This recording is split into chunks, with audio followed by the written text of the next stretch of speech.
वाले हैं सब यहाँ पर। तो ये फाइव आईज एक हो गए हैं सब और भारत को नसीहत दे रहे हैं सब। अब कनाडा में ये सारा चीज इलेक्शन की वजह से हो रहा है। अब समझिए कनाडा की जो डेमोग्राफी देखते हैं हम लोग यहाँ पर, तो कनाडा की अगर आप टोटल आबादी देखेंगे उसमें तो लगभग 4 करोड़, पौने 4 करोड़ के आसपास आबादी मिलेगी। इस आबादी में सबसे ज्यादा प्रतिशत ईसाइयों का है, उसके बाद हिंदू के 2.5% है और ये सिख जो है ये सिख लगभग 2% है। अब जस्टिन ट्रूडो चाहते हैं कि ये सिख पॉपुलेशन उन्हें वोट करे, हालांकि वहां पर हिंदू 2.5% है, मुस्लिम 5% है, तो ये वो चाहते हैं कि उन्हें सिख का समर्थन मिल जाए। अब यहाँ जो पार्टीज को देखा जाएगा अगर कनाडा में, तो कनाडा में संसद भवन में टोटल 338 सीट है। 338 यानी 338 में बहुमत के लिए आपको 170 चाहिए, आधा सीट यानी 170 सीट चाहिए, तब जाके बहुमत आएगा। तो 170 सीट के लिए यहाँ अलग अलग पार्टी हैं। जस्टिन ट्रूडो जो है उनकी लिबरल पार्टी 156 सीट है, तो 156 सीट पे ये सरकार नहीं बना सकते, 170 सीटों की जरूरत होती है। जबकि कंजर्वेटिव पार्टी के पास 118 है, तो दोनों लोगों के पास स्पष्ट बहुमत नहीं है, इसलिए इन्हें गठबंधन की जरूरत पड़ती है। अब ब्लॉक पार्टी के पास 32 सीट है और न्यू डेमोक्रेटिक पार्टी के पास 24 सीट है। न्यू डेमोक्रेटिक पार्टी जो है ये खालिस्तानी सपोर्टर पार्टी है यहाँ पर, और इन्हीं के सपोर्ट से इनकी सरकार चल रही थी। जब इनका गठबंधन था तो इनके पास न्यू डेवलपमेंट पार्टी से, जब गठबंधन डेमोक्रेटिक पार्टी से था तो इनके पास 180 सीटें थी गठबंधन की वजह से, तो 170 चाहिए, 156 इनका 24 इनका, तो 180 हो जाता था। लेकिन अभी इनसे गठबंधन टूट गया तो इन्हें मजबूरी में ब्लॉक से गठबंधन करना पड़ा, तो जब ब्लॉक पार्टी से किए तो 188 हो गया। यानी अभी तो जैसे तैसे इन्होंने सरकार बचा लिया जस्टिन ट्रूडो ने, लेकिन जब इलेक्शन है अगले साल तो इलेक्शन में देखा जाएगा कि ये चाहते हैं कि ज्यादा से ज्यादा समर्थन मिले। लेकिन भारत के लोग ये ना सोचे कि सरकार बदल जाएगी और लिबरल पार्टी की जगह कंजर्वेटिव पार्टी आ जाएगी तो इन लोगों की चीजें चेंज हो जाएंगी। ऐसा चेंज नहीं होगा। ये लोग हमेशा से दूसरे हर देशों को, जैसे वो चाइना को बढ़ा रहा है, चाइना के बदले में इंडिया को तैयार कर रहा है, एक समय था इंडिया को काउंटर करने के लिए पाकिस्तान को तैयार कर रहा था, तो बहुत ज्यादा चेंजिंग नहीं आएगी। हाँ, लेकिन ट्रूडो के नहीं रहने से ये जो बदतमीजी हो रही है तो ये बदतमीजी सुधर जाएगी यहाँ पर, क्योंकि ना कुछ चीजें जब ज्यादा आउट ऑफ कंट्रोल हो जाती हैं तो कंट्रोल करना बड़ा मुश्किल हो पाता है। तो जस्टिन ट्रूडो अगर नहीं रहते हैं तो थोड़ा बहुत कंट्रोल हो जाएगा यहाँ पर। हालांकि कंजर्वेटिव पार्टी से भी बहुत ज्यादा उम्मीद नहीं लगाया जा सकता है। अब भारत को इसके जवाब के लिए ब्रिक्स देशों को मजबूत करना चाहिए, क्योंकि ब्रिक्स में वही देश है जो कनाडा और अमेरिका की आंख में खटकते हैं। इंडिया है, चाइना है, रसिया है, ये मेन कंट्रोलिंग पावर है यहाँ पर ब्रिक्स देशों में।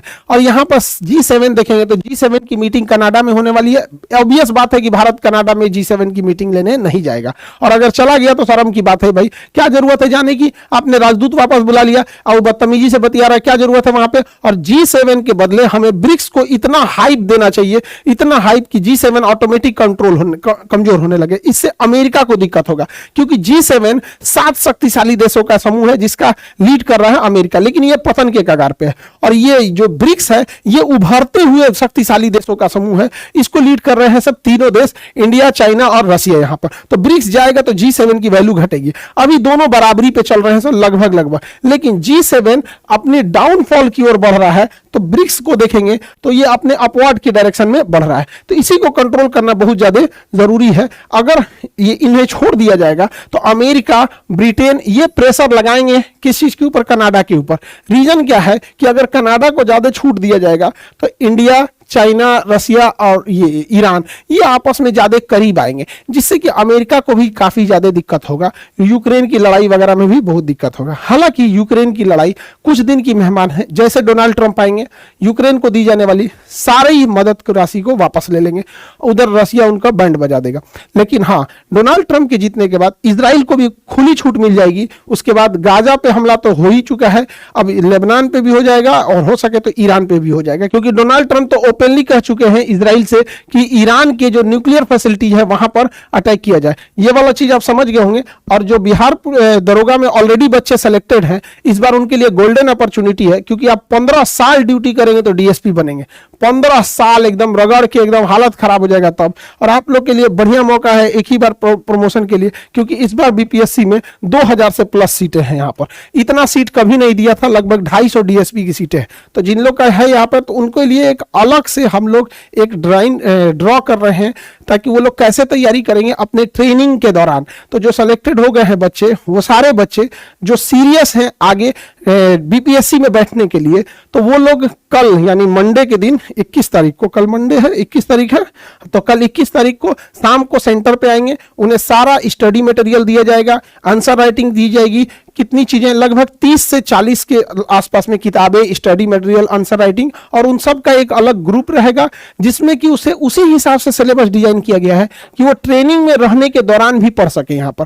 क्योंकि जो यहाँ पे हम लोग रेगुलर बैच में पढ़ा रहे हैं, तो हम लोग ये सोच के पढ़ाते हैं कि बच्चों के पास 8 घंटा 10 घंटा टाइम है पूरा पढ़ने के लिए, तो लेकिन आप ट्रेनिंग में रहेंगे, आपकी ट्रेनिंग टफ होगी और आपको फुर्सत भी नहीं मिलेगा। तो उसी हिसाब से इसे ड्राइंग किया गया है कि अलग अलग सिलेबस को कैसे कैसे देखा जाए, आंसर राइटिंग को कैसे मिला जाए। और वहां पे आप लोग आंसर राइटिंग जमा करके संडे के दिन आपकी छुट्टी रहती है, आप भेज सकते हैं, कॉपी भी चेक हो जाएगी, सारी फैसिलिटी रहेगी। तो 21 तारीख को, 21 अक्टूबर मंडे इवनिंग में आप सेंटर पे आएंगे, सबको इनरोल करके अपना फॉर्म भर दीजिएगा। वहां पर ये चीजें फ्री ऑफ कॉस्ट है।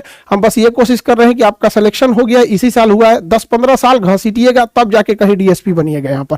तो अगर आपके अंदर मोमेंटम अभी है और पढ़ना चाहते हैं, तो और आगे जाके आपके पास ये गोल्डन चांस है, क्योंकि इतनी सीटें फिर कभी नहीं आएंगी। हाँ, और अगर जो आगे नहीं भी करना चाहते हैं तो बेस्ट ऑफ लक, आपके पास ऑलरेडी डबल स्टार है। आई होप इस टॉपिक को समझे होंगे। मिलेंगे नेक्स्ट क्लास में।